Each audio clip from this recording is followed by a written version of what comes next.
Good afternoon, everyone. I'm happy to welcome all of you back. And in fact, I see that the audience seems like it has increased over lunch, so I'm really happy about that. And I would like to introduce our first panel of the symposium and of the afternoon, which is looking at the state of education on human rights, democratic citizenship, and European integration, European values in the participating countries, and giving the voice or hearing the views of the policymaker. And we have 4 participants in this panel. We will start with our colleague from Slovakia, Zuzana Štrbíková. I will probably pronounced it wrongly, as you will have to correct me and let me know how to do it properly. From the Lifelong Learning Institute, and who is a director of that institute. And before that, she worked at the Ministry of Labour, Social Affairs and Family in Slovakia as a director of the Employment Strategy Department, and later on at the Ministry of Education as a director of the Lifelong Learning Strategy Department. While she was at the Ministry for Education, she co-directed the Lifelong Learning and Lifelong Guidance Strategy, and she's the national coordinator in the area of lifelong guidance and adult education, and as well as for human rights education in I suppose the European Union and the Council of Europe. And that's not all. She also worked as a secretary for the Human Rights Research and Education Committee at the Government Council for Human Rights, National Minorities and Gender Equality. So she's definitely more than qualified to talk to us about human rights education, learning also, I guess, from the lifelong learning perspective, and also how this perhaps could transfer or translate into primary and secondary education, which is mostly the central focus of our discussions. Thank you very much, Alena. The floor is yours. Thank you very much. In Slovakia, as you can see, it's a little bit crazy because I'm from the National Lifelong Learning Institute, who is responsible for adult learning mainly, not for the primary and secondary education. And I'm the national coordinator for human rights education, so it's a little bit mixed. But I hope that it will change in the future. So I will present you the situation in Slovakia as for the human rights education and democratic citizenship education. But I have to say that I will present what is on the paper mainly, what is written on the paper, not the reality as I can see among the students, because the students presented their view that what is on the paper is not what is in the practice. So I will try to do my best. Probably. No, doesn't work. No. Yes, please.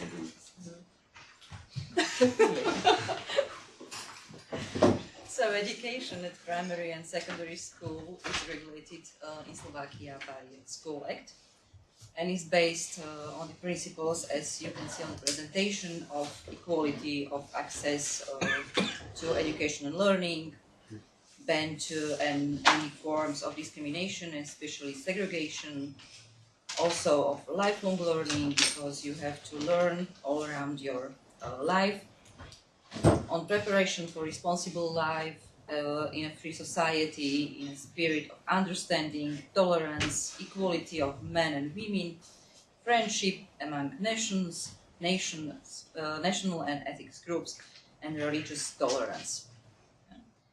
One of the goals is to strengthen and to obtain and strengthen respect for human rights and fundamental freedoms and principles laid down in the Convention for the Protection of Human Rights and Fundamental Freedoms.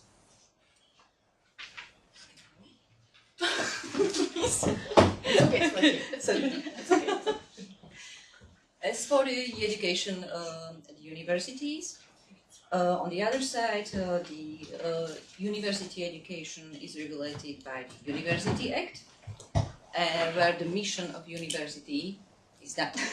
Thank you very much.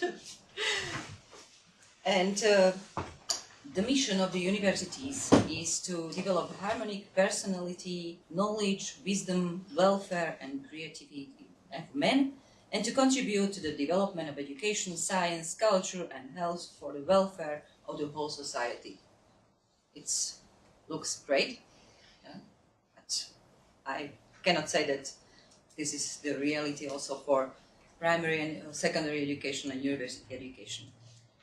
And university accomplish their mission as for the human rights education by mainly education in the spirit of values of democracy, humanism, and tolerance, etc., etc.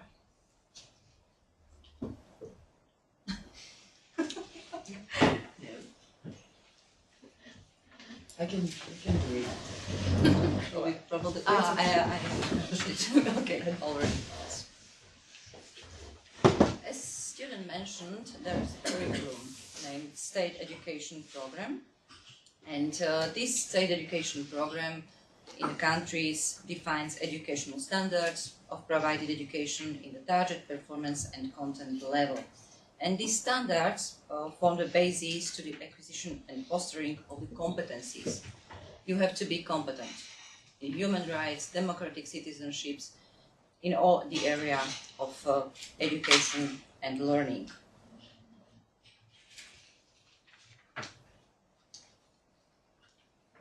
I put this profile of secondary schools graduate. You can see what is written in the state educational curriculum or the state educational program. That, for example, the profile of secondary school graduates, the definition is that she or he accepts and applies human rights in relation to himself or herself, as well as to others. He respects diversity in the society, is aware of her civil rights and duties, realize significance and need of civil engagement in the national and global context, recognize and is ready to apply in practice democratic principles of the society, is interested in the world and people around himself or herself, and is ready to be active in protection of human and cultural values and the environment of the earth. As you can see, this is a very huge area of competencies and knowledges you have to obtain when you are studying or you're learning the education, the human rights or democratic citizenship. But you can see this is the state view, and on the other hand, there is a student view that you are not competent after that.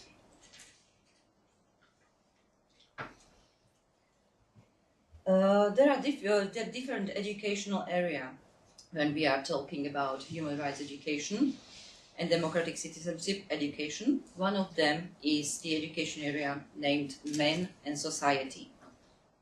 Under this educational area, there are obligatory subjects: geography, history, and civics. And after passing this education area, Men and Society, pupils will understand, will make up awareness, will accept, will respect, will realize the rights and duties of citizens of the Slovak Republic, will respect the fundamental principles of democracy and tolerance, and so on and so on. But on the other hand, when you are studying human rights or democratic citizenship, it's not about dialogue.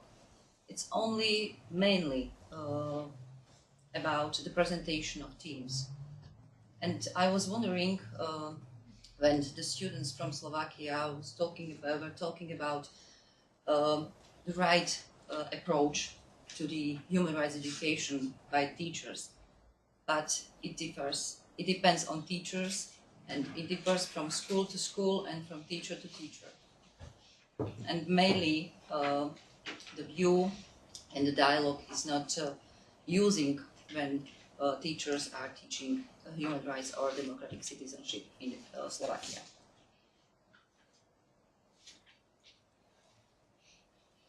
There are different topics under the theme. For example, under this area, Men and Society, there are topics Men and Personality, Men and Society, Citizen and State, Citizens and Law, and other. Yes, and this topic are mainly about what you have to know, have to learn. You have to know about democracy, your rights and obligations, about European Union, European law, etc., and about human rights and manifestation of that. For example, discrimination in concrete situation.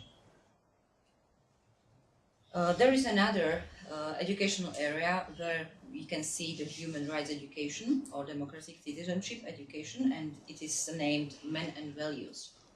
And under this area, there are subjects like ethics and religious education, but they are mandatorily elective subjects. It's not obligatory. And you can see on the presentation the goal and also the topics which are educated under this area, Men and Values. This is dignity of the individual, it's a positive evaluation of own selves as well as other people, etc. So this area is mainly about values.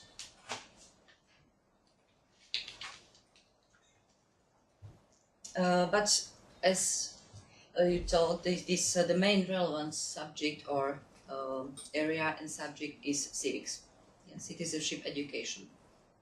And in Slovakia, like in Hungary and Czech Republic, you have at the secondary grammar school twice per week. At vocational school, only one a week. So it's I think it's not enough. When you would like to talk with teachers, would like to know about your lives, daily life or political life. So it's not good to have only 1 or 2 hours per week for all these teams and all the discussion as you would like to know.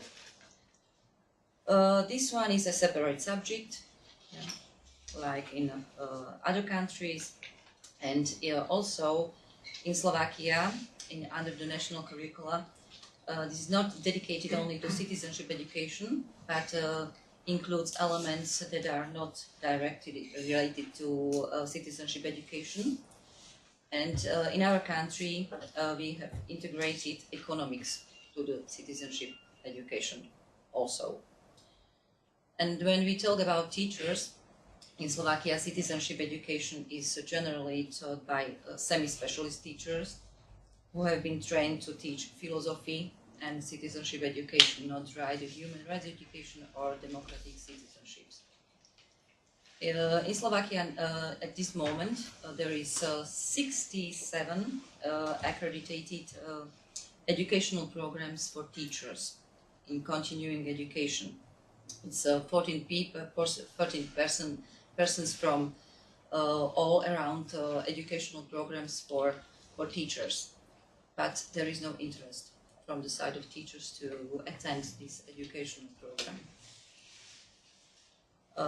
I was thinking, why is it like this? Because one of them, they don't have time, they are a little bit depressed, or they are satisfied with them, that they know all, and lifelong learning is not for them. So I don't know which reason is the right one, but there's a reality that we have the educational programs for teachers, but there is no interest. But now I will be positive, because we have 2 positive experiences. One is Olympics, Human Rights Olympics were mentioned.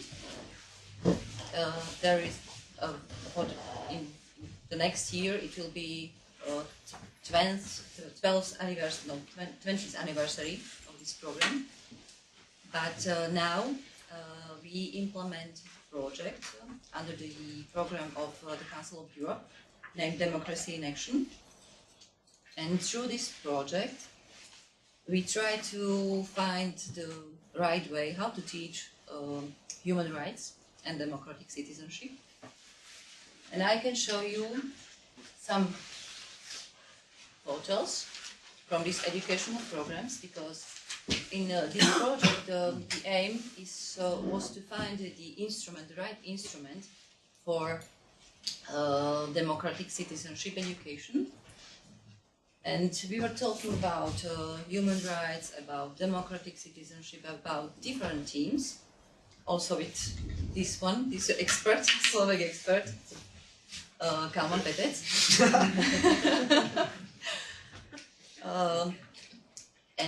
We tried to find the right way, and I think that students were very satisfied, because this one was made with a dialogue with students about different teams.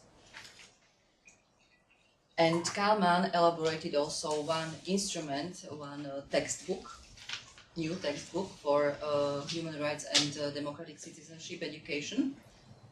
It's very good, I think, and Council of Europe would like to make from this textbook, from this material, a global material for all the countries of the Council of Europe. So we are very happy for that.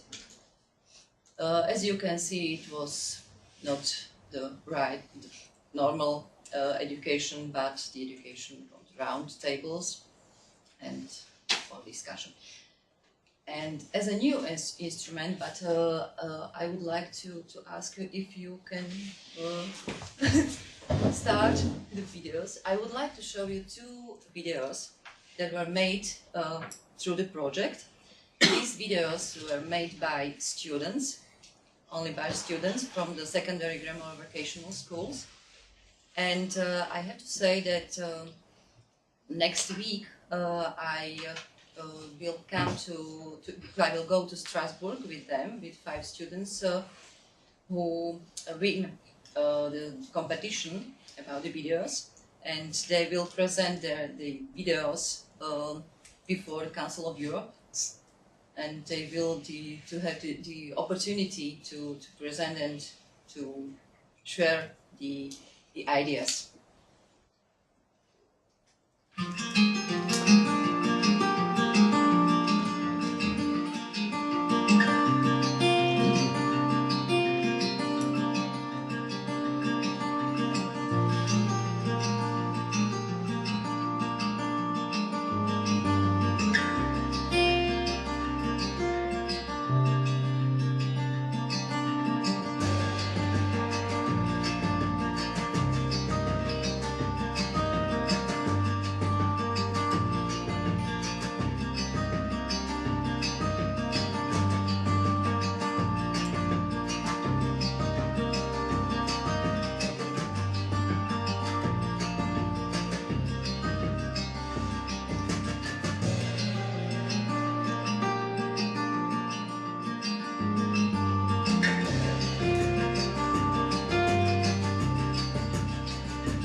Was the video on the 2nd place, and it was totally amazing when you see that students are trying to do the presentation and housekeeping all together and without reasons. And now we have the 2nd one. Then winner.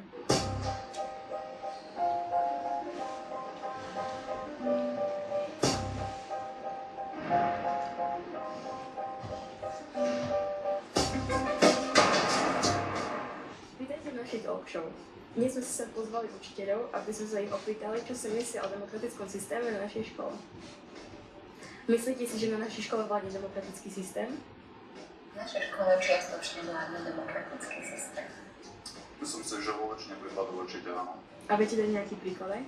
Podľa mňa takým najlepším príkladom bude asi to, že si žiaci môžu vyberať v podstate semináre, na ktoré chcú ísť a popri tom ešte si tam vyberajú aj učiteľov, ktorí v podstate ich budú učiť na tom semináre. Je demokratická. Úplne 100% nie je demokratická? Úplne 100% určite nie, lebo sú tu vyššie moci, ktoré majú nejaké privilegia, takže a uplatňujú si ich vo veľkom. Myslíte si, že hodnotíte študentov objektívne?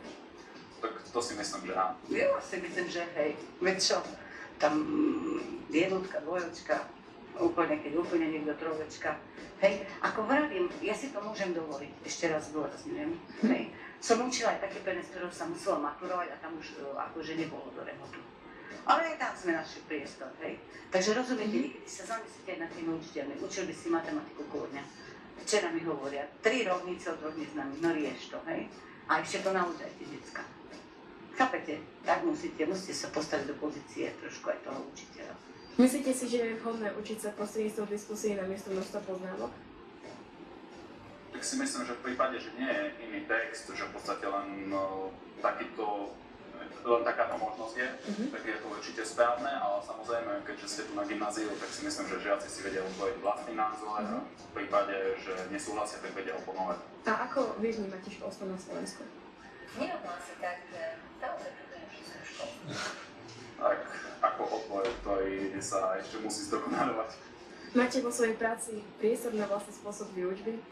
Viete čo, ja vám poviem, že každý aj z toho najväčšieho pravidla si môže vybrať to svoje, hej? Lebo všade je priestor na trošku také lavírovanie. Myslím, že každý má učiteľ priestor vyučovať vlastným štýlom. Niekedy je toho priestoru menej, niekedy viac, ale určite sa dá vytvoriť. Myslíte si, že štátny vzdelávací program je formulovaný správne? Nie. Na jednej strane máme menej veľa učiť, viacej čítať, viac formulovať tie názory a na druhej strane tam máme toľko teórie, toľko pojmov, také somariny, také nezmysly. A si spokojná, ako tvoju prácu hodnotia učiteľia? Nie som. Nie som spokojná, pretože si myslím, že mohli by byť určite objektívnejší.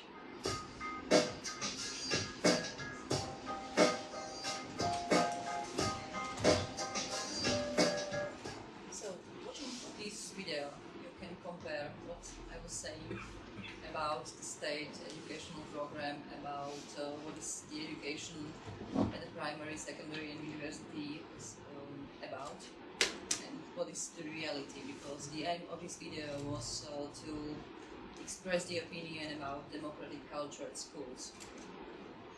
And with this video, you can see that the opinion of students and teachers are totally different when they are talking about the state educational program, and when I, as a stakeholder, I am talking about this state educational program or the education as well. So, thank you for your attention.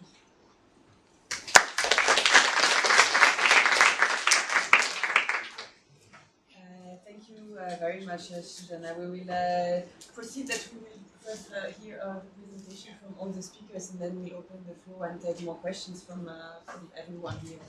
We'd like to know ask more questions on the challenges of democratic citizenship and human rights education in primary and secondary schools in particular. Our next speaker from the Czech Republic is Alena Hesová from the National Institute for Education. And she's been working there as a learning and development specialist for civics since 2009. She is mainly focusing on citizenship education, like financial literacy, and Czech citizenship exams. And she is leading a project which is called the Experimental Verification of Citizenship Education, and is also representing the Czech Republic in the international group Education and Training 2020. Originally, she's trained as a teacher of Czech language, literature and civics, and she worked as a teacher and as a coordinator for school education program in grammar school. So here again, a lot of expertise to explore with us the policy-making context of civics and of citizenship and human rights education in the Czech Republic. Thank you for this introduction. First thing what I would like to say is apologize for my English. You can hear I'm originally a teacher of Czech language, and this is my era, and civics my era. English is not my era, so is the first point. Could you? First thing, I would like to say something about our institute. I work in the National Institute for Education. We are a national body, and we are somewhere between our Ministry for Education and schools.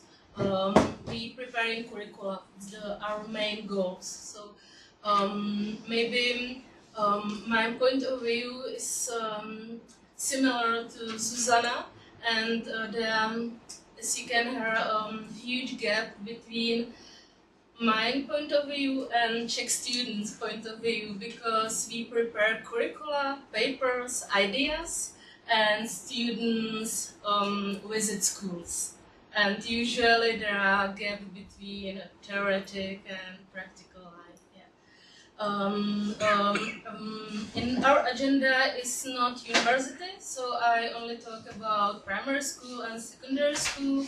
We are also focused on linguistic education and art education, but it's another book maybe. For me, it's a very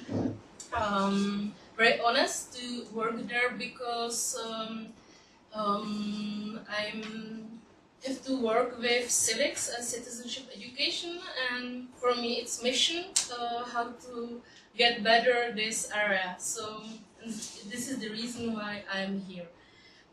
Maybe next. I would like to say something about Czech school system. We have Ministry of Education, then we have 13 municipalities, and each municipality has some autonomy for them. And then we have the Czech School Inspectorate, which is controlling body of schools. And we are not controlling schools, we are creating the program. So this is our position in the school system. Yeah, next,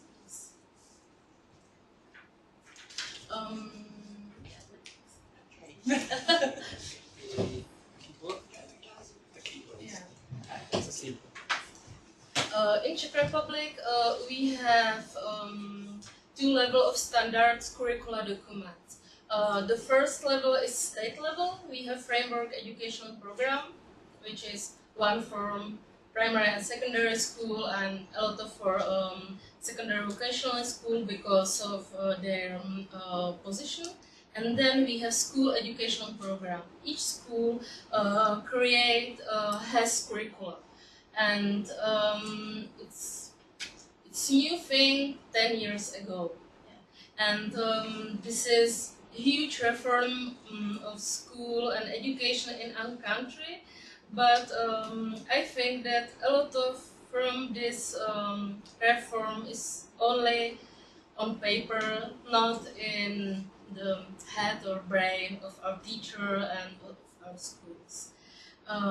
So schools have autonomy for creating their curriculum. I think it's very important because each school has another condition for teaching civics. Next.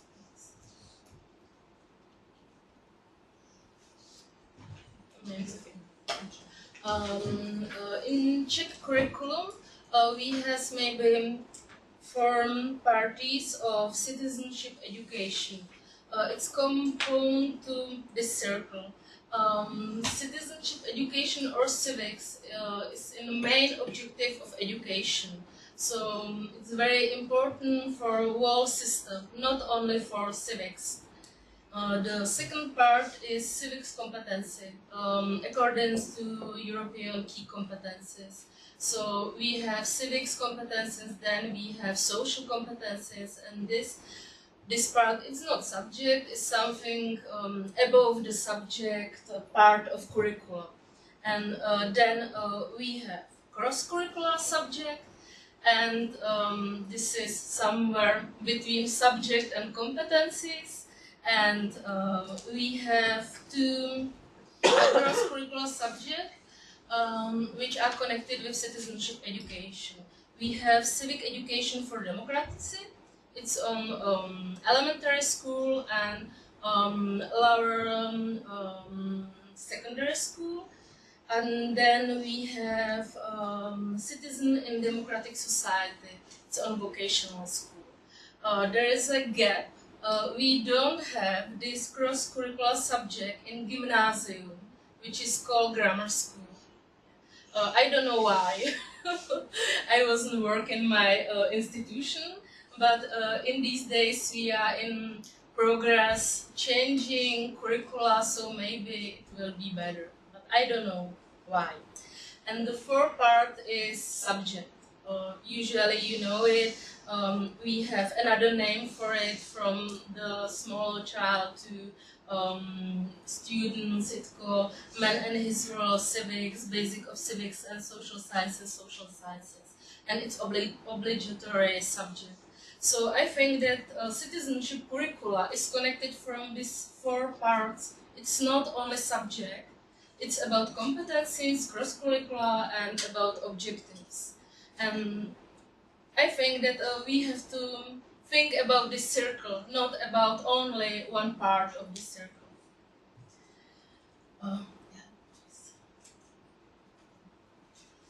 Very briefly, in Czech Republic, we have some strategies, international and national, which support citizenship education. It's only a list of these strategies. I cannot read it because it's not important, but we are part of the international strategy how to improve citizenship education.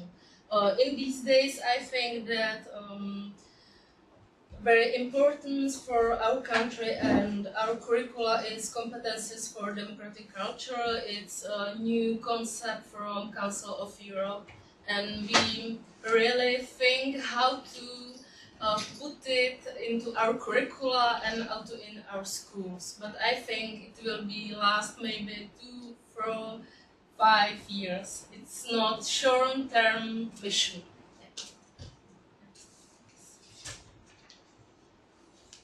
And then I would like to say something about national strategic documents. There are some which have citizenship education in their agenda, but I think that there are two main. One is resolution of House of Parliament to civics education. I think it's a very important document for citizenship education. It was established 2014, and it's only one list. And on this list is maybe 10 points about citizenship education, and one point is that the House of Parliament support development of systematic citizenship education in Czech Republic. Maybe we think it's normal, we don't need this strategic document, but in Czech Republic are some educational priority. One is languages, math, technical subjects, and citizenship and civics are maybe in another room. And I think that this resolution is very important because the citizenship education is now in the first room. They are priority. So I think it's very important. But in Czech Republic is very huge gap. I apologize for this statement, between the strategic document and reality. we have nice documents about citizenship education, really nice. And the priority in real life is not look like good. Yeah. So, and the second main document is in preparation. It's a basic framework of civic education. It's not only about schools, but about citizenship. And we prepared 2 years, and I think it will be last maybe 2 or 3 years, and it's not really easy because it's connected with politics, elections. It's not only about school, it's about democratic culture in our government, in political party. So it's a lot of communication and meetings about it, but we started. We do first and second steps. Yeah. So I think it's main documents for the citizenship area in Czech Republic.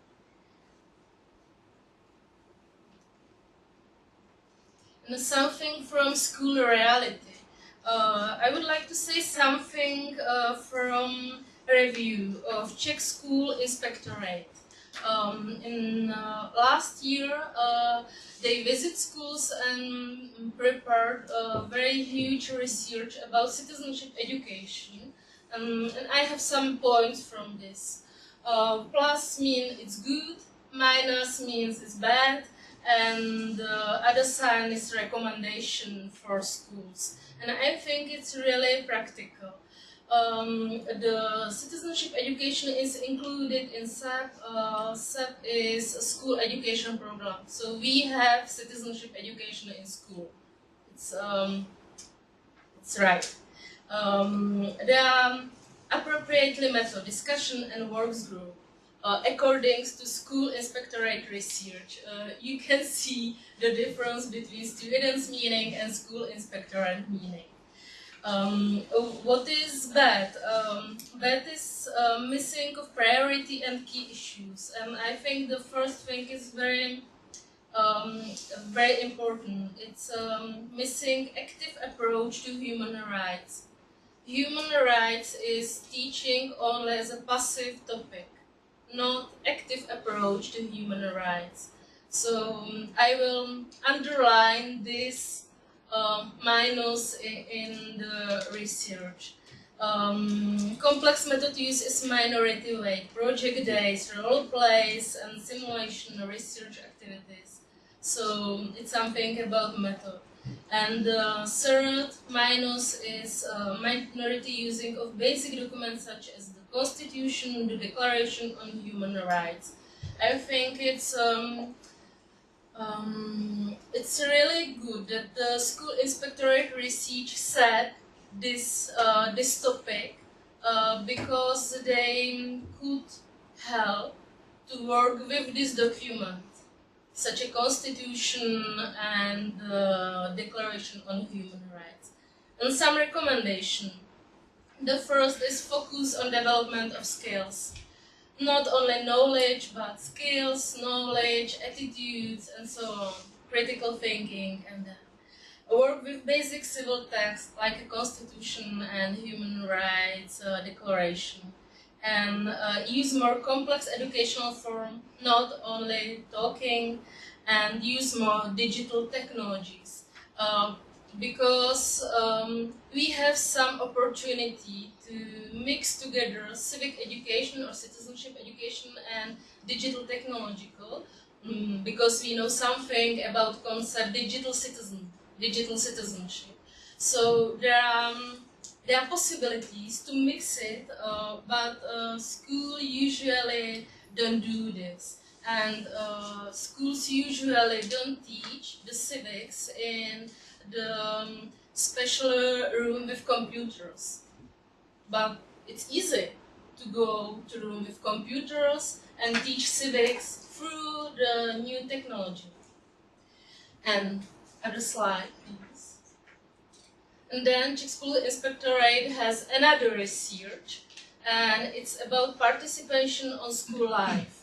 And I think it's very important too, because it's not about civic like a subject, but it's about whole school approach to democratic life and participation. So how to participate. Plus is that in schools opportunity to engage in decision making about school lives. Usually students have the opportunity. Usually half of schools have school government body or school parliament, but usually some of these school parliament or school governments are only formally body. They doesn't work in a good way. The plus is that when the school want to engage students to their school life, it built a positive climate in school and belonging to school community. So it's about identity, climate, and community.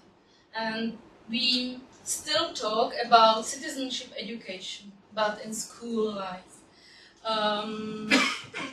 The minus is that school usually has bad condition and opportunities to encourage pupils, because it's usually a mission of one teacher, not of a whole school approach. Maybe the whole school approach is the main recommendation from this research, and it's a long way to get it in our school. And the second recommendation is for school parliament, because sometimes school parliament and school government is only body for meeting and talking. And usually other teachers say, yeah, they are only talking about something. But the school parliament, the school government is learning and educational activity.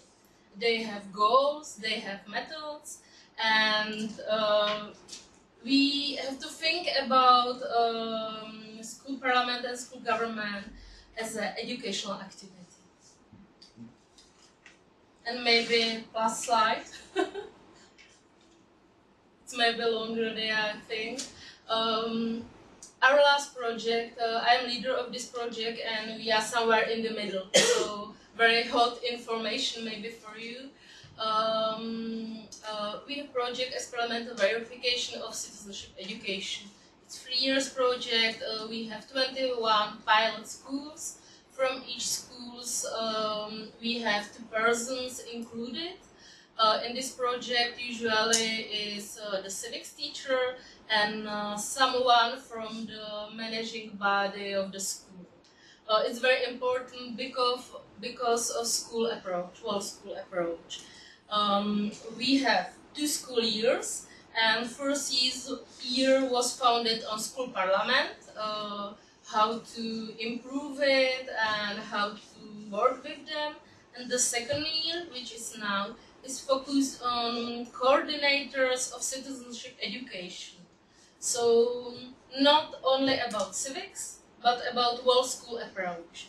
And the goal of this experimental verification is to write recommendation for our ministry, and then our ministry push it maybe to school, but I don't know, it's in future.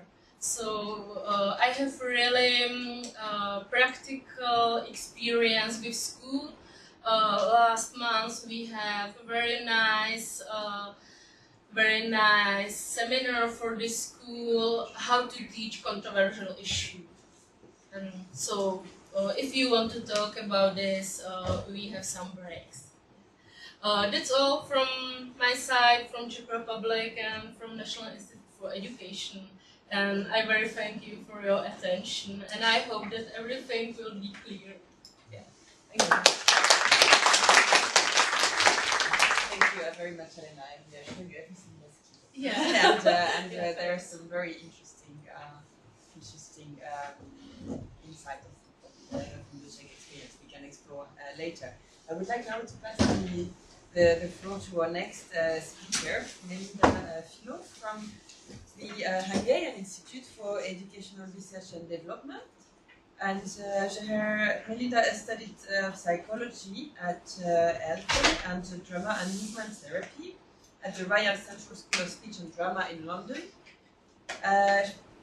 For quite a few years, between 2010 and 2016, she worked as an art therapist with a number of organizations and schools in the United Kingdom and in Malaysia. She provided group and individual therapy for a wide range of clients, including adults who live with mental health issues, HIV, substance misuse, domestic violence, learning disabilities, and children who experience abuse, autism, and so on. She also provided creative training for teachers, and more recently, last year and this year, she worked as a psychologist at the Bodó Children's Home in Budapest. And since the beginning of 2017, she works at the Hungarian Institute for Educational Research and Development as a pedagogical development officer, where she coordinates the KIVA school bullying project, as I learned, and is also part in the Students' Voice, Scuola, and other international projects. So I'm really looking forward to hear Melinda and also to maybe hear a bit about what she learned, or the lessons perhaps that she can transfer from the international experience and different aspects of your professional life, and how that feeds into human rights and citizenship education in primary and secondary. Thank you very much. Okay, so we put this presentation together with Márton, Bodó, with my colleague, but he couldn't be here because he's got 4 children and he's got a family issue today and family first, so I'm going to present this presentation today. So I'm going to talk about citizenship and human rights education in Hungarian schools. Maybe I go there because I don't have it on paper. I can't see.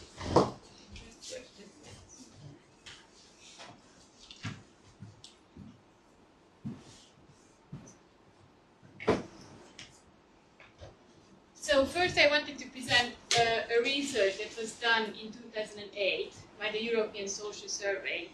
And this is a really interesting research, and it was translated into Hungarian in 2011.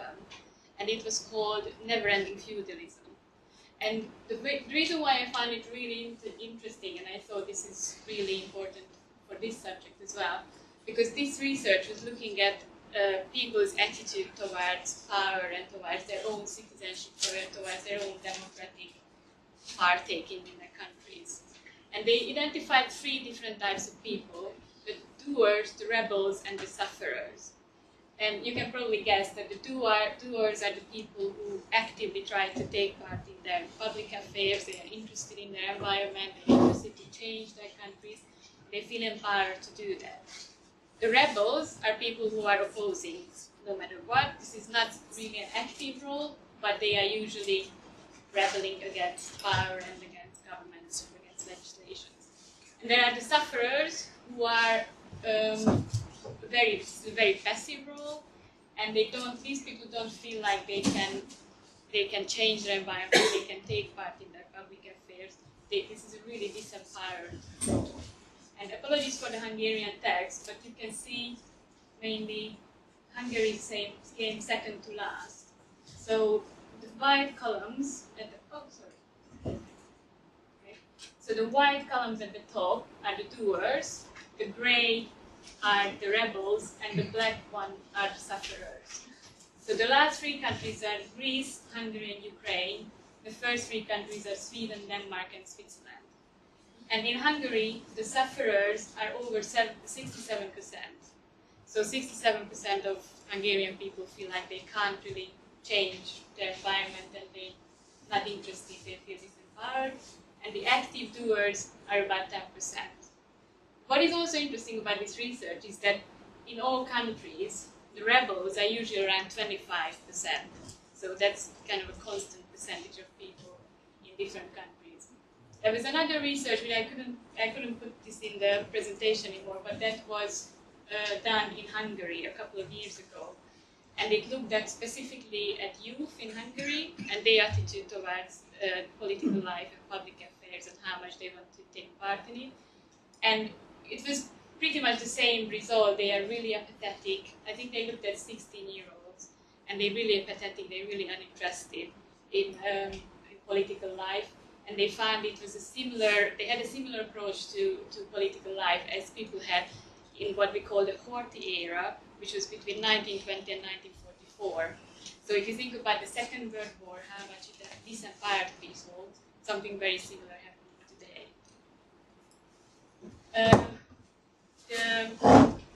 The Hungarian translation, which I referred to never-ending feudalism, was referring to the historical kind of elements to these attitudes in different countries. And it's really interesting to look at this geographically as well. That you can see it's almost in clusters. So countries that have kind of similar historical background, they have very similar attitude to power and public affairs. So I just thought this is an important research to kind of give you an idea of what we face, the challenge we face in Hungary, and what is the climate towards public affairs and citizenship and democracy. So when we try to teach children about democracy and citizenship, this is the attitude we meet in schools. The other research I wanted to talk about is the Eurodice report that was done this year, and it was a European international report. It looked at the 28 EU countries and 8 EEA and candidate countries, and it looked at the citizenship education at schools. In all countries, the citizenship education was part of the national curriculum. I have to emphasize that this study only looked at the legislations, so they didn't look at what is actually happening in schools. And they found 3 main approaches. The one is that citizenship education is a separate subject. The second one is that it's integrated into a broader compulsory subject. And the third one is that it's a cross-curricular topic that is being taught by all teachers. And most education systems use the last 2 approaches. This is also quite interesting, or it was interesting to me at least, that in a lot of countries, citizenship education is being taught in compulsory subjects. And mostly it's in social sciences, but you can see that in some countries they include it in personal development, languages, literature, maths, ethics, religious education, and even in physical education, which I would be really interested to know how they do that, and home economics. So specifically in Hungary, the curricular regulation is on 3 different levels. The top level is a government regulation. This is the national core curriculum, and this is basically outlines the key competencies and the basic developmental fields in education. The second level is the syllabus. We call it framework curriculum, but I think in English it doesn't really work, this translation. So it's basically syllabus, and there is the pedagogical plan, which is a local curriculum, which means that schools have some freedom. They can choose what they teach in certain hours of week. So these are the key competencies on the right. I think somebody mentioned this before, that this is outlined by the EU. And the national core curriculum in Hungary also sets out developmental fields. This is a bit of a funny mixture of these 2 fields, because the key competencies are something that we have to put in the national curriculum. The developmental fields, that for something, they are something that they can be put in by the Hungarian legislation, but there are a lot of overlaps between them. So I think a lot of people struggle to understand why do we need these 2 different fields. But what is connected to citizenship education in the developmental fields is obviously citizenship and democracy education, moral education, ethics, national identity and patriotism, which is quite important for the current government, and taking responsibility for others, and volunteering. the compulsory subject that it integrates citizenship studies is called History, Social and Citizenship Studies. It's being taught from grade 5 to 12. And basically they try to teach children about basic democracy and citizenship duties. They try to teach democratic thinking. They try to prepare them for this citizenship duties and actively taking part in their communities. About basic human rights, ethical norms, equality, diversity, understanding social inequalities, and also understanding international organizations, treaties, and declarations. The skills what they try to teach is autonomy, autonomous thinking, critical thinking, questioning, and a sense of belonging, which kind of refers back to patriotism. So in this curriculum, it's important for children to feel they belong to their country and belong to their nation. And what I mentioned before, that the schools have some freedom to choose what they can teach in optional subjects. One of the optional subjects is social, civic, and economic studies, which is being taught in grade 11 and 12.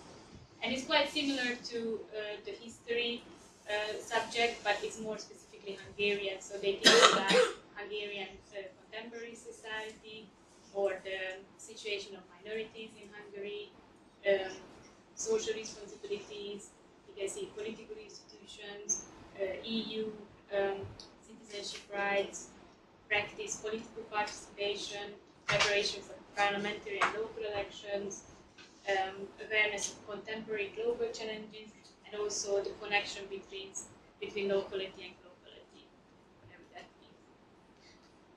means. There is one quite unique element in the Hungarian education now, which is a community service. The reason why it's unique because it's compulsory. So the secondary school children have to do 50 hours of community service in order to graduate from high school. This means that they have to choose from 8 different areas. It's going to be the next slide.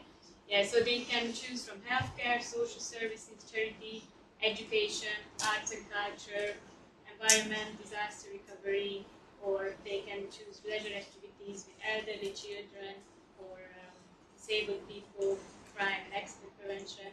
So basically they have to perform these 50 hours before they graduate, and I would like to show you a little movie about it. Hopefully it's going to start.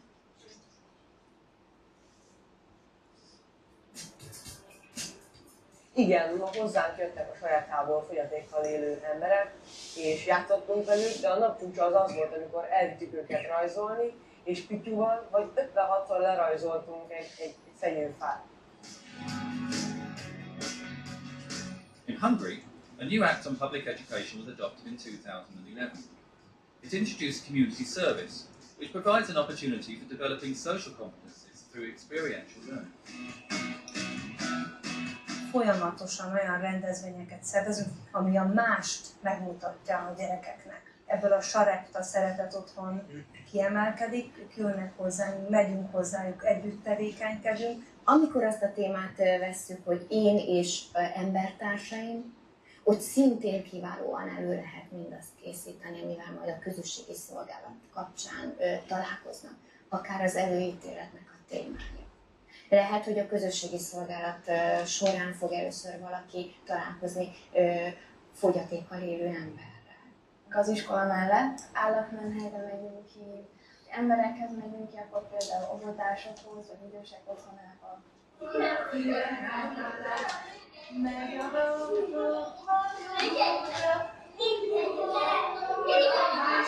Én nagyon szeretem az élménypedagógiát, ez egy gyakorlatalapú oktatás, amikor nem beszélünk dolgokról, hanem tetrekészen ott vagyunk helyzetben, és teszünk. És ebben vannak olyan segítők az iskolában, akár az iskolapszichológus, a fejlesztő pedagógus, az iskolalelkész, akik egy nagyon erős, jó csapatként, akik együtt tudunk gondolkodni, tudjuk támogatni a diákokat. 50 hours of community service is a new perspective for secondary schools. So the teacher training focused on helping the education professionals to adopt the principles of community service and assisted them in implementing this new measure in the education system. Volt egy idős néni, Zsófi néni, aki ilyen mozgássérült, mert mint egyre jobban épült le, és egyre kevésbé tud mozogni, és hozzá kellett nekik segíteni. Ez egy elég nehéz állomásnak tűnt, ezt nehezen félbevállaltuk be, de nagyon megszerették Zsófi nénit, nekem van barátnőm, aki még mindig oda jár, és segít neki, és beszélget Zsófi nénivel, és nagyon imádja. Két diák számolt be arról, hogy számukra mit jelent a közösségi szolgálat, akik ebben már részt vettek. Tehát látni a kézzelfogható eredményét ennek, amennyire lelkesek voltak azután is, hogy ezt úgy teljesítették, és elvégezték, és szinte ők voltak azok, akik ott motiváltak bennünket, pedagógusokat, hogy higgyünk ebben a programban. So this is quite a promising program, but it obviously needs to be developed further, because I think what they try to encourage students for is that they keep volunteering after they finish this program. And I think recently they asked the students who took part in this program, and only a third of them said they would want to volunteer further. So I think they need a lot more support, and also the institutions will need a lot more support to receive these children or these students. So there are obviously areas of development of this program as well. Thank you very much.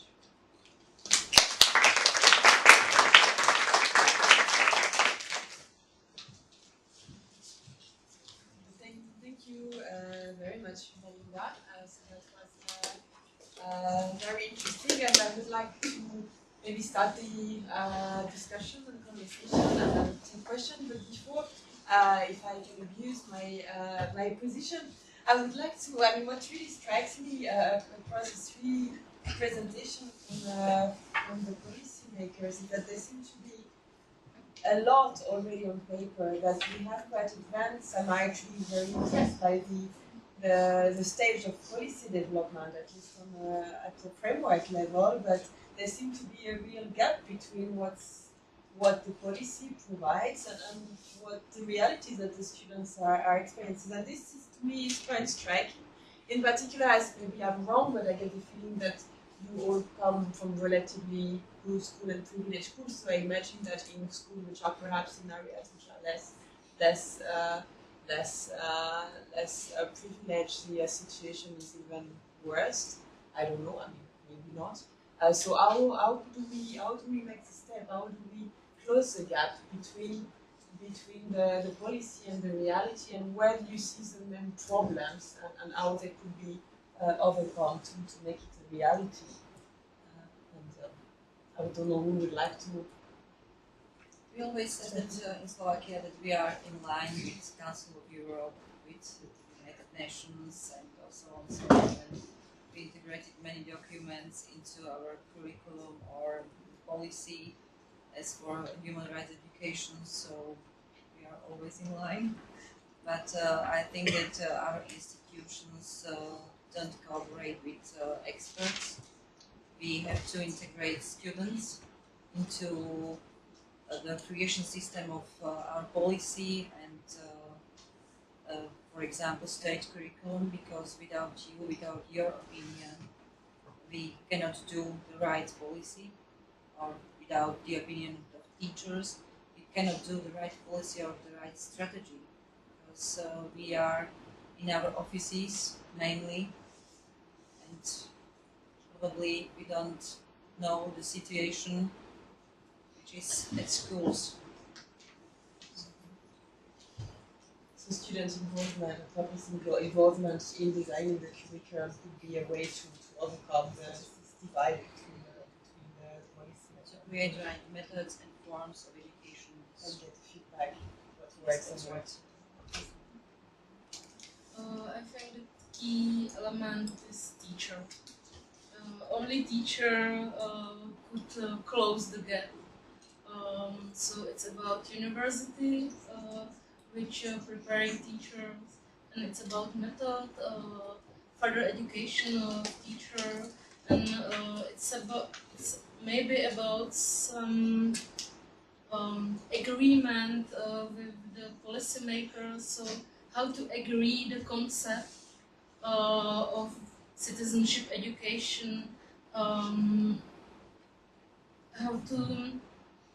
to open my mind if I'm teacher to this topic and to this concept and strategy.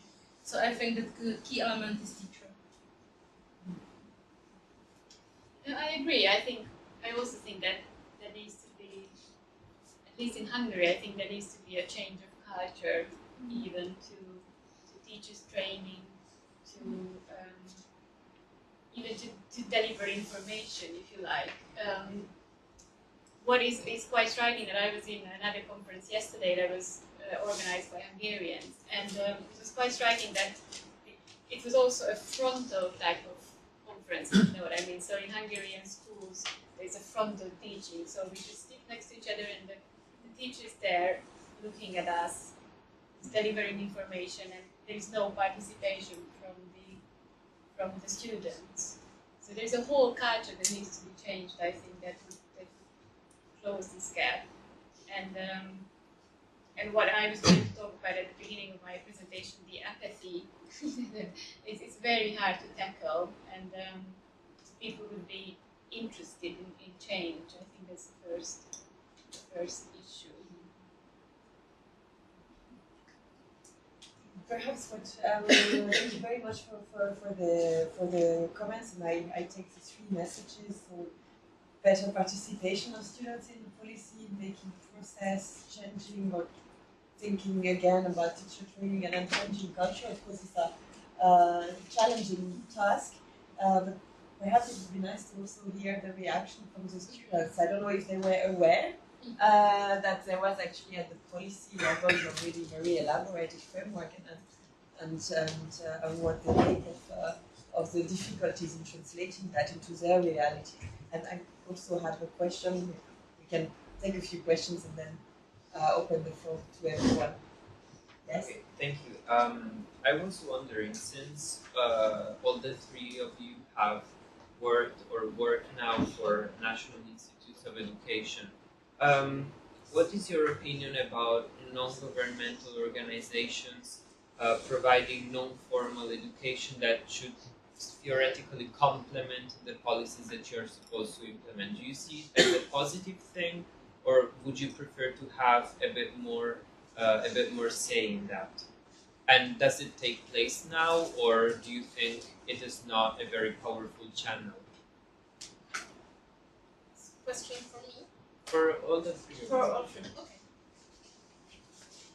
Maybe I could start. If I say. In Czech Republic, I think that we have very pretty NGOs who collaborate with schools. Usually it's people in need, Center for Democratical Education, Center for Democratic Learning, Amnesty International, Transparency International. And I think that we have really NGO market in Czech Republic, and they really collaborate with schools. And I think that schools are happy that there are NGOs, because I was teacher, and NGO teach me how to teach. It's my experience. So, but it's 15 years ago. I hope that the situation in these days is better because of university. But I think that NGO has very important place in our educational system. Not only for informal education, but informal education too. Yeah. And usually schools want to cooperate with NGOs, and I think the situation is quite good. Yeah. In Czech Republic. I think that the NGOs usually do a better way than the state do. So I think that they are very important in this process of human rights education or democratic citizenship, because they elaborated many materials, pedagogical materials or documents, and they are very helpful. But in Slovakia, the situation is like that the state don't like the view of NGOs, and they are afraid of them, I have to say. But as we mentioned, for example, these Human Rights Olympics in Slovakia, the most famous non-formal thing or non-formal education, there is also NGO who is providing these Olympics, and every year they integrated more than 4,500 of people, of students and teachers into this project. So I think the role of NGOs is very important. I think in Hungary there are a lot of more and more schools actually that are kind of alternative schools, because the national education system is in decline, to be honest, and a lot of parents try to escape their children to alternative schools. The problem is that they are all for charge, so you have to pay for them, which again kind of segregates children. So I'm not aware of any kind of alternative school in Hungary that is for free, to be honest, but I will have to seek hard to find that. And as you probably all know, because you live here, that NGOs are kind of also in decline because they don't get any support from the government at the moment. So I think between the alternative schools and the national educational system, there is kind of a gap. They don't really talk to each other, but they should be learning from each other, really. I lived in the UK for a long time. When I moved back to Hungary, I worked for one of these alternative schools, and what I found is that they're really meaning well, but they don't have the expertise. So maybe it will need another decade or so for them to kind of provide a really good education as well. Thank you very much. I would like to open the floor and hear questions from people in the audience, from students in particular. Maybe before the other warm up a bit, just an introductory question. You mentioned, Zuzana, also that there are various educational or training programs for the teachers themselves, but and you did not have an answer why do they not really participate. Are you aware in the Czech Republic or Hungary some similar training programs? If I am a teacher, is there any possibility to form myself or learn how to teach or integrate in my classes human rights or citizenship education? Because I think also in most countries, like, teachers are very overburdened. So is there any incentive or space for that, or not really? I think in Czech Republic, no. There are maybe some further education program about ethics, but it's only compulsory for some teachers. The special program for human rights education, I think, no. There are only university program for civics teacher, and as I say, from the half it's about philosophy. I'm the product of this university. In Hungary, there used to be an extra training for teachers, but because then they integrated the citizenship studies into the history subject, there was no market for these teachers, or no kind of space for it, so then they stopped.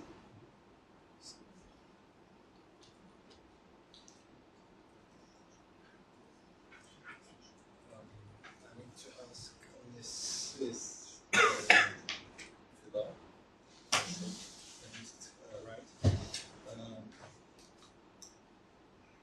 You said that you have some local curriculum in your government documents. So I wanted to ask how much freedom schools have in creating what they want to teach.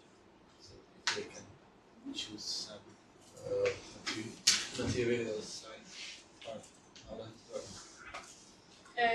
This kind of optional subject hours, they increase the older the children get. So in grade 1, I think from grade 1 to 4, you don't really have any optional subjects. And for the older children, you do. I think before you graduate from high school, I think it's 8 hours a week. But the strange thing is that the children don't really get to choose, it's the school who get to choose. And there are 4 main subjects they can choose from. They have to choose one. One is the social studies, which I was talking about. There is drama, movement, and dance. These are the 4. They have to choose one. And then there are other, there's a list of subjects, I think 20 or 25, and it depends on the geographical location of the school and what kind of children they have. For example, by Balaton, they can teach sailing, or in the school there they want to teach higher mathematics, they can choose these hours to teach more mathematics. I think in real life they usually choose to teach more mathematics to the end, so more literature or more geography. So, but theoretically they could choose from chess to knitting to a lot of things, but they don't get extra funding for it either. So they have to kind of find their own resources, or they have to find a teacher within the school who would teach chess, or so they have to organize it themselves. And you said that the teachers to teach something about, if I understood it, sense of belonging. Excuse me, do you mind speaking up a little? Thank you. Yeah, sorry.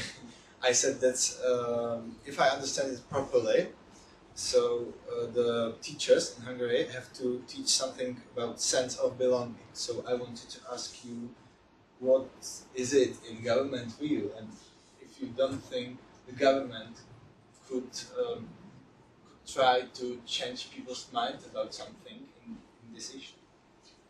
What do you mean, to change people's mind? Like to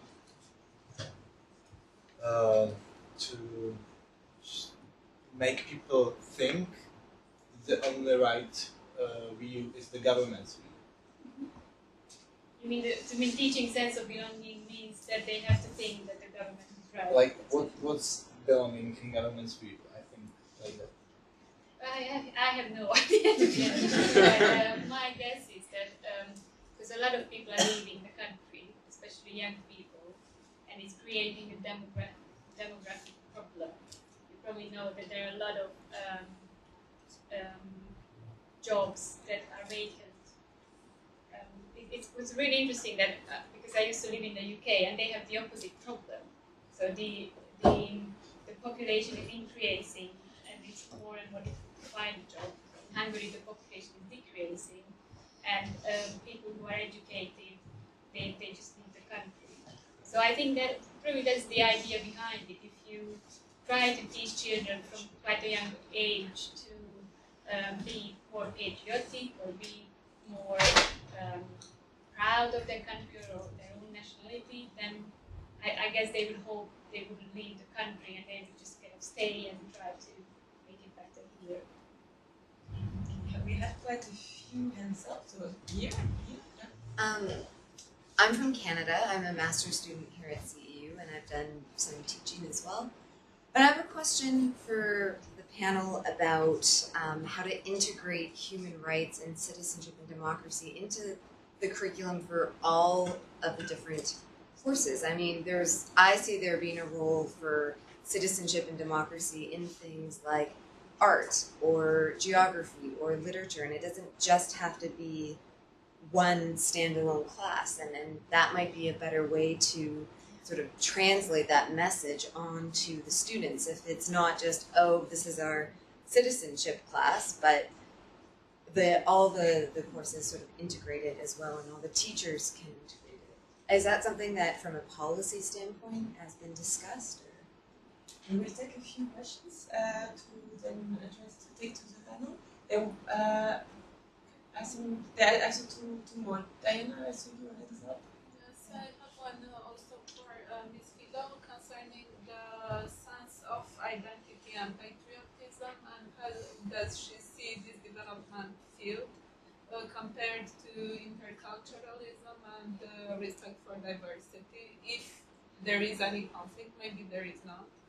And also, how can we see this transition, cover this gap, beyond teacher from the students' perspective? How can we encourage students to be more optimistic and open towards embracing the new theories?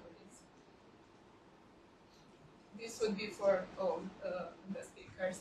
I was very happy to hear Alena, the fact that she mentioned that she has been trained in a non-governmental institution before entering the governmental one, to see if this is a singular case, an exception, or a trend that's going on.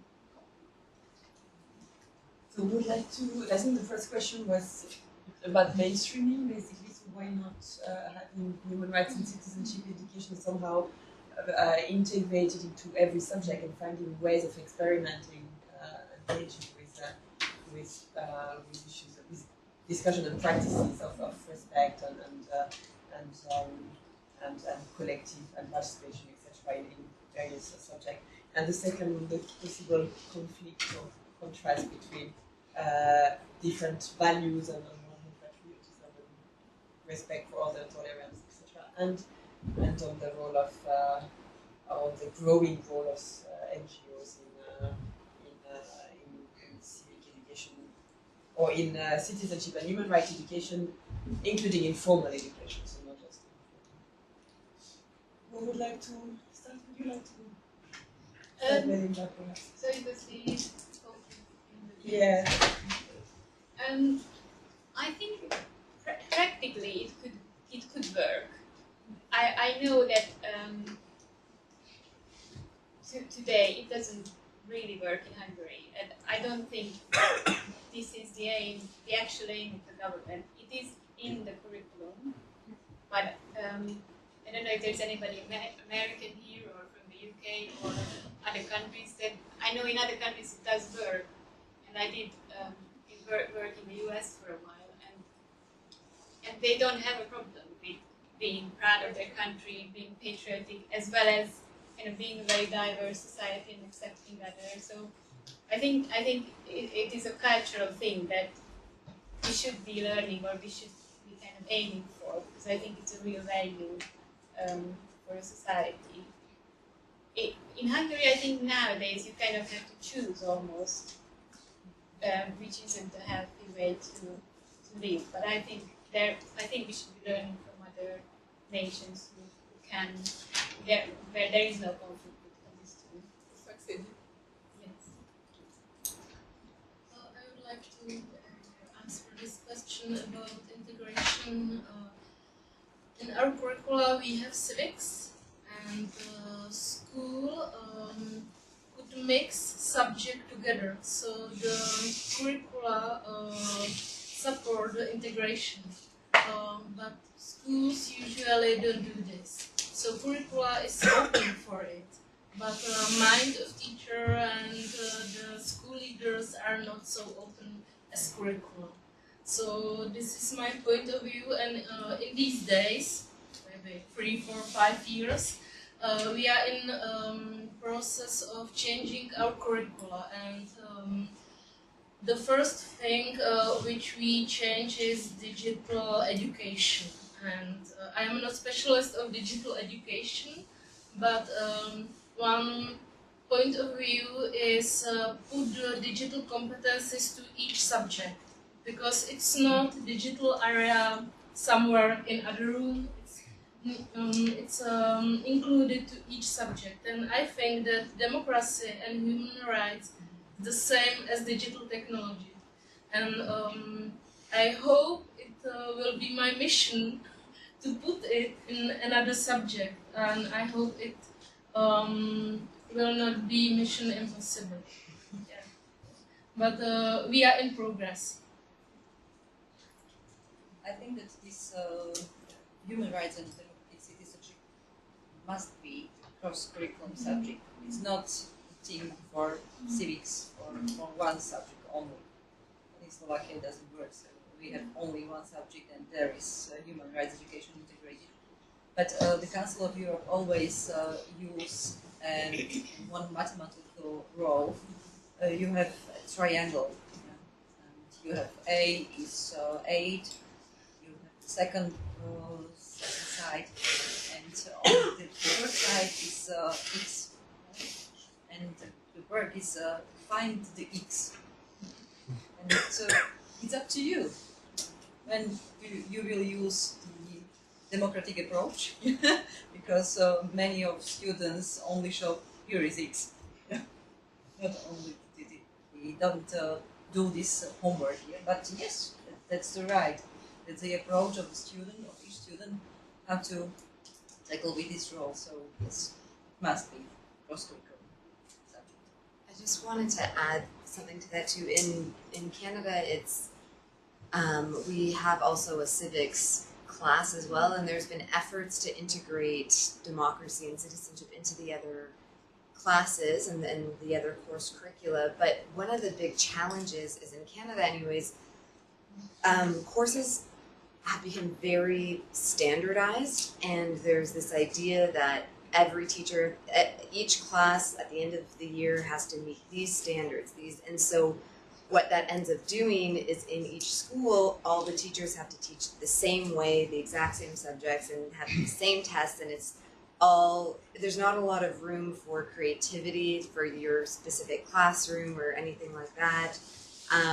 And that has been one of the biggest challenges in integrating other sort of interdisciplinary courses into it, because you have to meet these standards. And so that's why the school administrators end up just, okay, this is this class, and this class, and there's not a lot of integration across. It's a challenge. Follow up on your point, I wanted to know if there has been really an attempt to try to redesign the curriculum or the subject-specific curriculum to integrate exercises that basically engage this citizenship, participatory practices, reflection on value as it's possible in all sorts of subjects, and including in physical education. I think that it's is there a real attempt also at the level of curriculum design to in a way force a teacher to think about it and to do exercises which across the countries in our country? No way. No. It's still very subject specific, we can see. In our country, we discuss new design of curricula. I don't know it will happen, but we discuss that curricula is not only about outcomes or objectives, and maybe we prepared another part of curricula which is methodological, so some recommendation how to teach it. And the third part will be something about evaluation and assessments for this activity. But it's planned and it's in progress. So maybe it will be 5 years, and then in other 5 years in reality, and reality will be in another. Yeah, but we are changing the design of curriculum. Yeah, in Hungary, I think it's probably the easiest. They chose the easiest way to integrate it into social sciences and history, so children can learn about democracy through different historical times. And when they but only in history, so it's not in math, not in physics, not in physical education. So it's still related to certain topics or certain subjects, and therefore in certain contexts. Yeah, so it is a bit isolated. Many of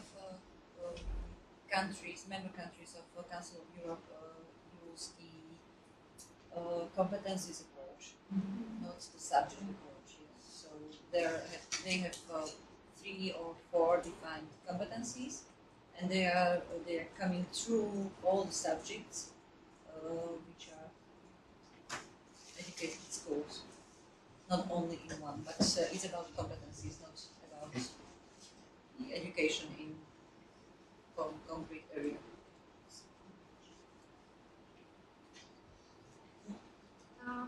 I have more of a comment than a question, but it will be a question in the end. Hungarian students had a very interesting presentation, and they were concerned that their professors don't feel free to discuss beyond the curricula. And now, after your presentation, as far as I understood, and if I didn't understand well, please correct me, the thing is that basically professors are obliged to teach according to national curricula, and basically they are forced to teach this patriotic class, I don't know what, social science or how it is designed. And if they do not believe in this maybe patriotic message, they cannot go beyond this message and, let's say, teach other way around. So how is it working? It's just very intriguing. How is it designed, this patriotic message into social sciences? How they are supposed to teach, how they are supposed to transfer the message and transfer this sense of belonging to pupils, students. You keep asking questions I don't know the answer for. I think you can't teach patriotism. I think you can show example if you can. But I don't think it's so the way I was told, but that was a long time ago, that it wasn't actually a very kind of obvious message that you have to be patriotic or you have to love your country. Or I think it's more, or I'm guessing it's more about, because it's integrated in social science and history. When you talk about history and Hungarian history and words history, and you try to teach through that. But I don't think a teacher who is not patriotic or who doesn't believe in these values, I don't think they can teach it, because this is not something, this is more like a feeling or more like an upbringing rather than a skill. So you can't be a little bit patriotic or very much patriotic or mediocre patriotic. I think that's not a skill that you can teach. And I think it's probably more coming from the family rather than from the education. I would like to ask a question to Ms. Melinda Filo about this mandatory 50 hours volunteering program. Don't you think that it would be a better approach from the government to reward the students who participate in this activity instead of making it obligatory? Because of this obligation, I think many students just see this 50-hour volunteering job as a burden to them, and they want to choose the easiest path, and they just don't want to participate in activity because they don't do it because of their willingness, but because they're forced to do it, I think. Was it a question or just a suggestion? Yeah, this is a question that would you think would it be better to make it like not compulsory, like volunteering? I think everything that is made compulsory is kind of losing the point of it. Especially if you talk about teenagers. I don't think it should be compulsory, but I also think it has a lot of benefits. As you saw it in the video, that a lot of people just meet disabled people for the first time, or also they can maybe put it in their CV if they want to get a job. But you're right. I think maybe it's kind of, we could meet halfway, that maybe it should be 20 hours compulsory and then you can choose 30 hours if you want to.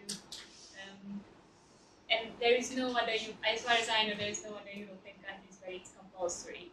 I think there are only 2 American states where they have this compulsory community service. It's compulsory? Really? It's also compulsory in Canada. Is it? Yeah. Yeah, but you're right. I think whatever is compulsory just kind of makes the difference. Here we have 4 questions, so 2 over there and 2 over here. Yeah. I have just a remark for the gentleman over there who asked about how centralized patriotism is in Hungary or not. Well, as a representative of the student parliament in Hungary, I can definitely say that there's a strong influence in the curriculum from the government that is covered in a patriotic tone, but it's more of the government's opinion actually. There is any kind of competition on the book market has been abolished, so there's only one type of history book now, one type of literature book, and in that one type of history book, there is the Prime Minister's speech, which is an anti-refugee speech or anti-Brussels speech. It's included in the text. Also, political events are sometimes forcefully filled with students when secretaries, whoever go to different schools, they have the compulsory attendance is usually given. Also, every child receives a constitution at the end of their high school studies, which is very biased toward the government. Actually, it even depicts the horrors of the last government, which was perpetrated by the last government. So it's a very biased text. Also, I can mention a recent event when a student showed an Amnesty International video in the school, and the teacher himself told that, but we all know that Amnesty is actually an agent of Soros himself.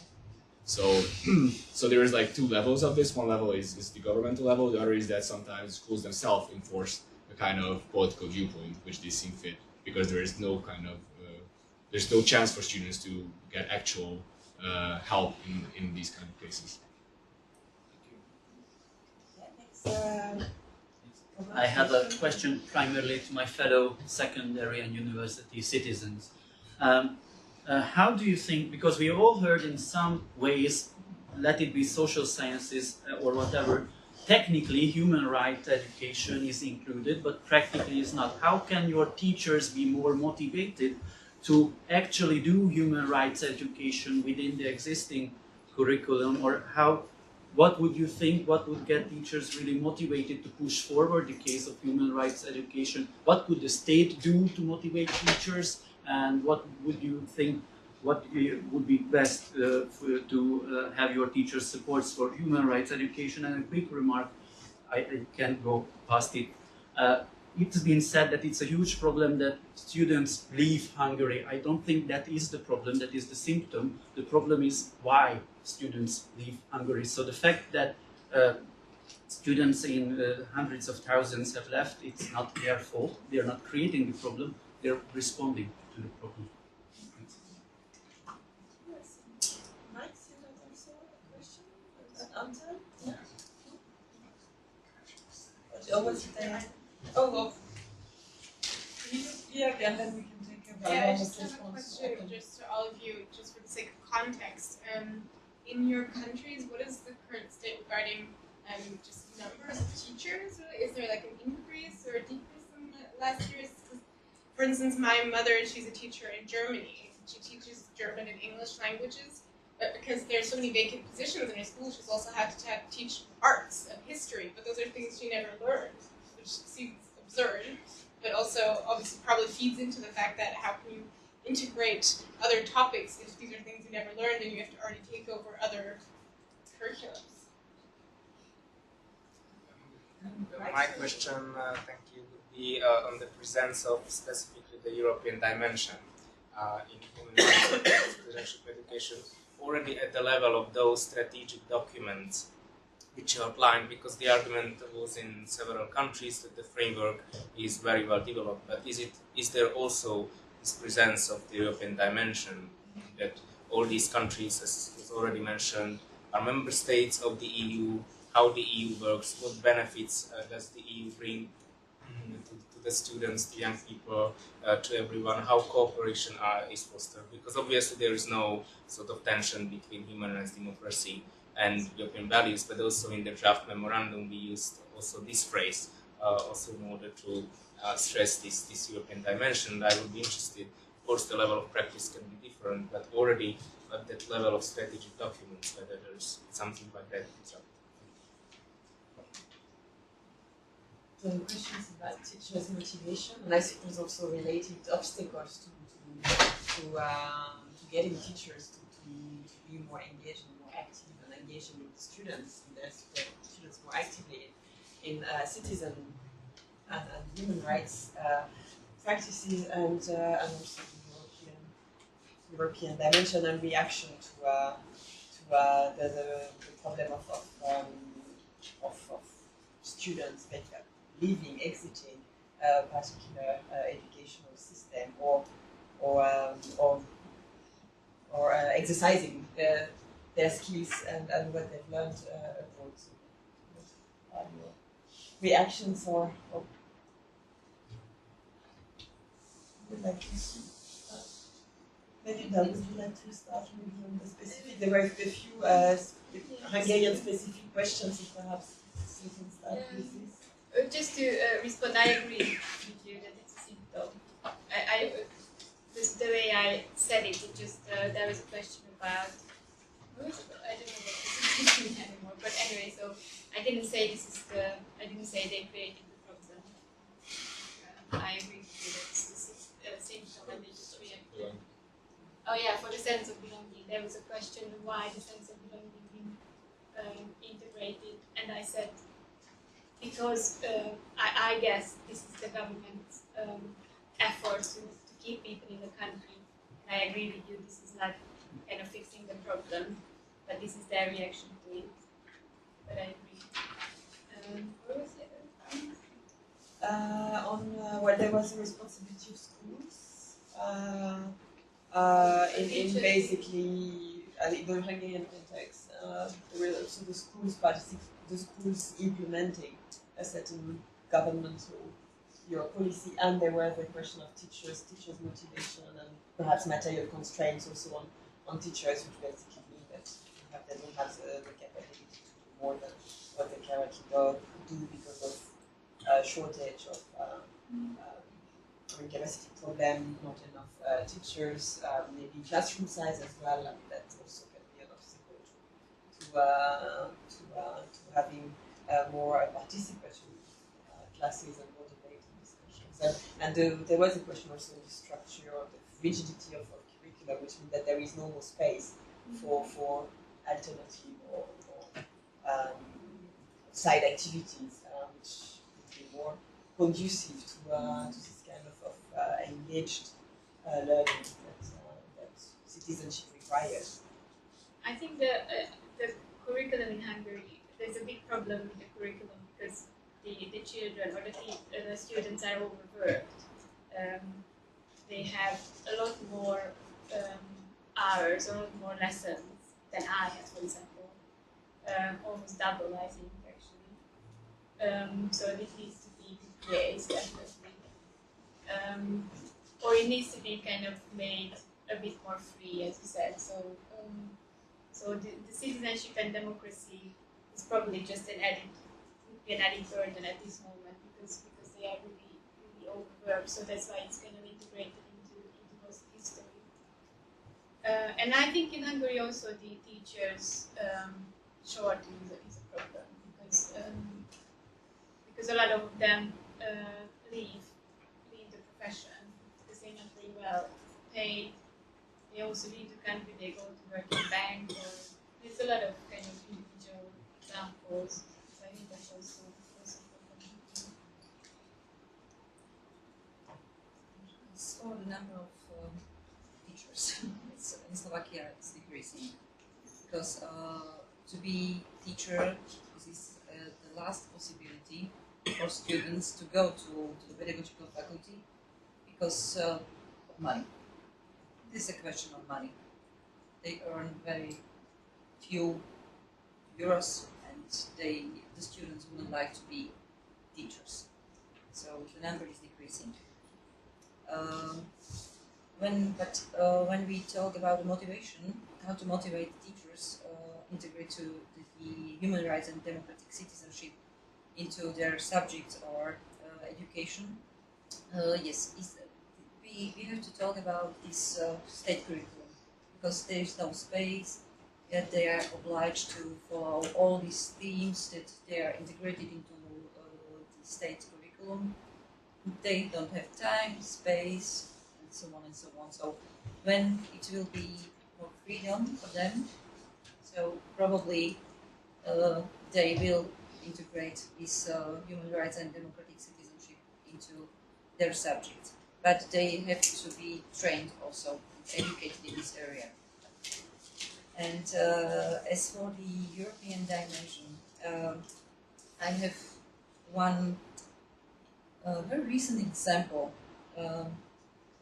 When I was talking about this trip with students to Strasbourg, it's not the European dimension. It's not about the question only of education in the state or at schools, but also about how the European institutions are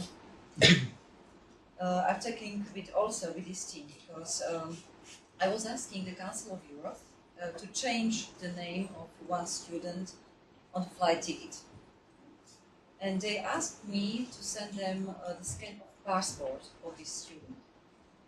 I was sending them the scan of ID, and they were asking me to send the scan of passport, because the scan of ID is not enough. I was totally wondering how it's possible. So the representative of the Council of Europe doesn't know that that Slovakia is in the European Union, and that it's normal for us to travel with ID around Europe. So something is wrong, not only in the education in Slovakia, but somewhere else. But the European dimension is also the integrated part of state curriculum as for civics or this man of society. This is the experience. Probably has the same experience with decreasing number of teachers. I think it's the same reason, money. Maybe I have a question for you. Who of this group want to be a teacher?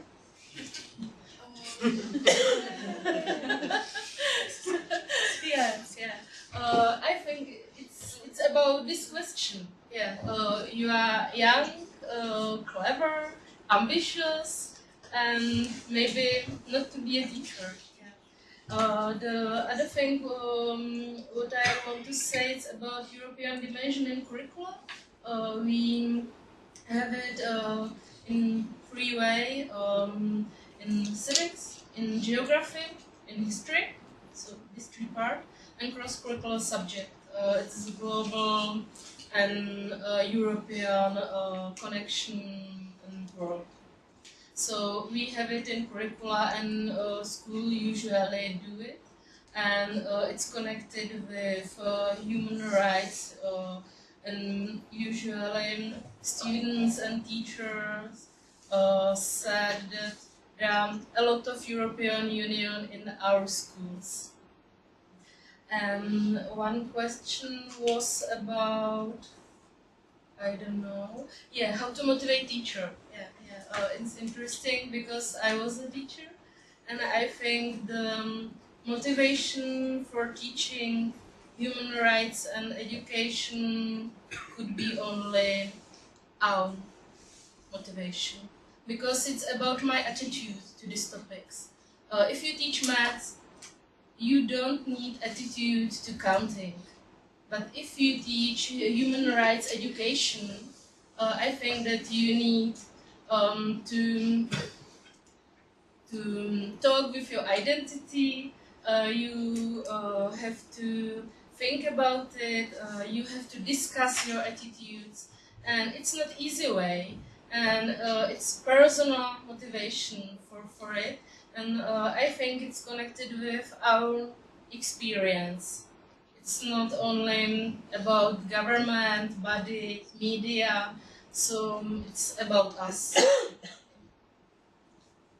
you just say one more thing about the European implementation? That we spoke about the competencies, that there are these European competencies, and I think that would be really important to kind of go to towards teaching rather skills than information, especially in the digital age when you can access information very, very easily. But especially in Hungarian schools, the students don't get taught skills, presentation, group working, collaboration, mostly information. So we always look at the Finnish system, which is like, oh, the Finnish system is the best one, and I think they really do that kind of teaching topics and skills rather than information.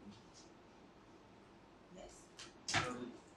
Throughout the debate, I kept thinking about that issue of patriotism, and so I had two questions.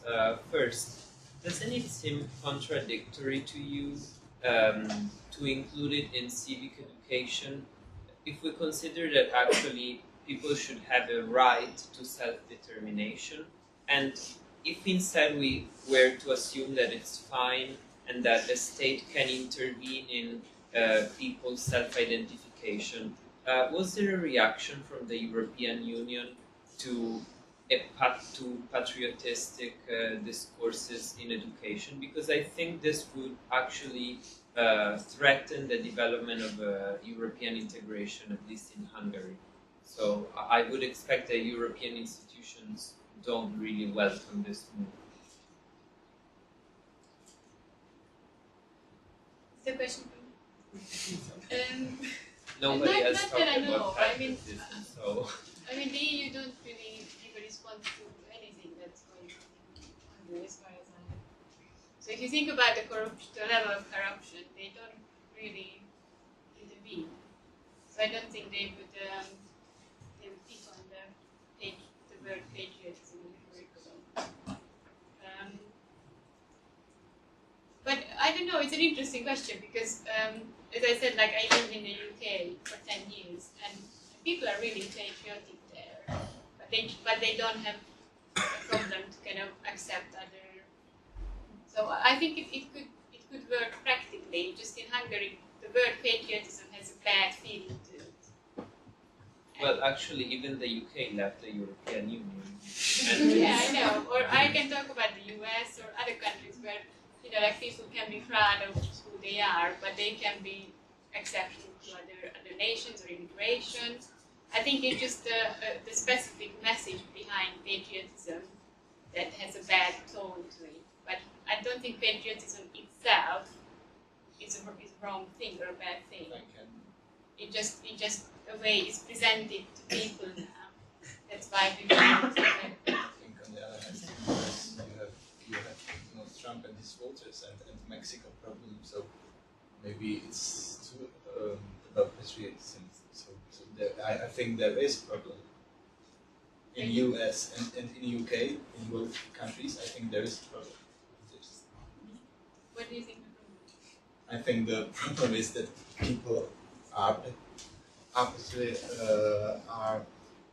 they maybe don't like or maybe hate the other countries or cultures, because in the US you can see the clear messages of Donald Trump, who is hating Mexico and Mexican citizens. He wants to go to war and things like that. And in UK you can see the anti messages anti us, anti Eastern European countries, anti-Poland, and so I think it's the bad side of patriotism. It's about patriotism, these problems. I think the problem is that all these countries, patriotism is used for political aims or reasons, and mainly it's kind of diverting people's attention from real problems. I mean, I don't know if Donald Trump personally hates Mexicans, but he definitely wants to create negative feeling against immigration because he doesn't want to talk about economic problems or whatever. So I think there is, and I'm not kind of clever enough to oversee what's going on, but I think there is problem starts when you start. So I think it's really interesting in ethology.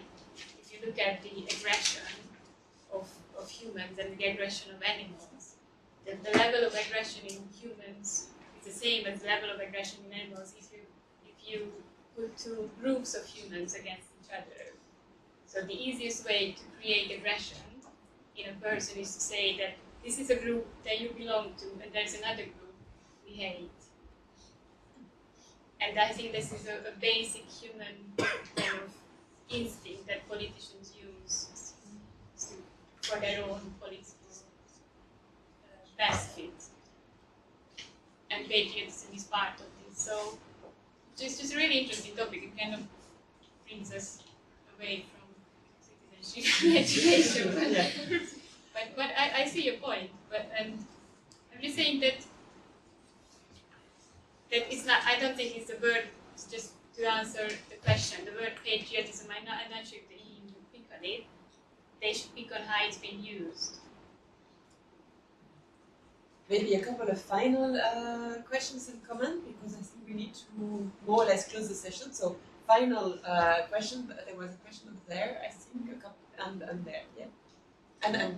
You were the first one. Right. So I think they should make a difference between nationalism and patriotism, even at the level of education, because it's true that nationalism, which means that we create hatred towards other ethnic or other type of groups, it just can't be part of a national curriculum.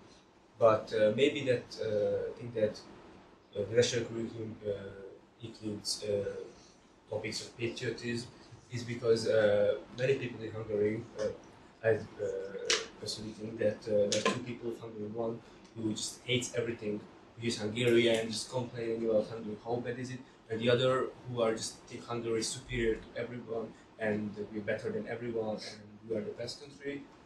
And maybe if we would approach this question of patriotism, how we approach our country, how we identify us as ourselves as a nation, then it would be less room for extremism, nationalism, extremism, and maybe our country would be more optimistic, and we would maybe we would be more self-confident as a nation, and therefore we would solve the problems that we have to face more efficiently. I think there was patience and. Okay, there are two questions. Patience, you wanted to ask? It is just a small comment, and it's built upon your comment. So thank you very much. I just wanted to make sure that there is a fine line between patriotism and nationalism. And in an ideal world, we wouldn't be so concerned that the government would introduce patriotism into national curricula. But since we are not living into an ideal world, and we have seen how our governments, both Hungary and Romania as well, have been instrumentalized this hate discourse into national curricula. This is how we were so concerned that we can see it into the curricula, this discourse of patriotism. So if it is only patriotism and we like our countries, we love our countries, but we don't think that our country is superior to all the other countries around the world, then it shouldn't be any problem. But since there is this fine line, there is this concern that maybe governments will impose their own political agenda into education, and this is the issue why we are so much discussing about it today. So that was it.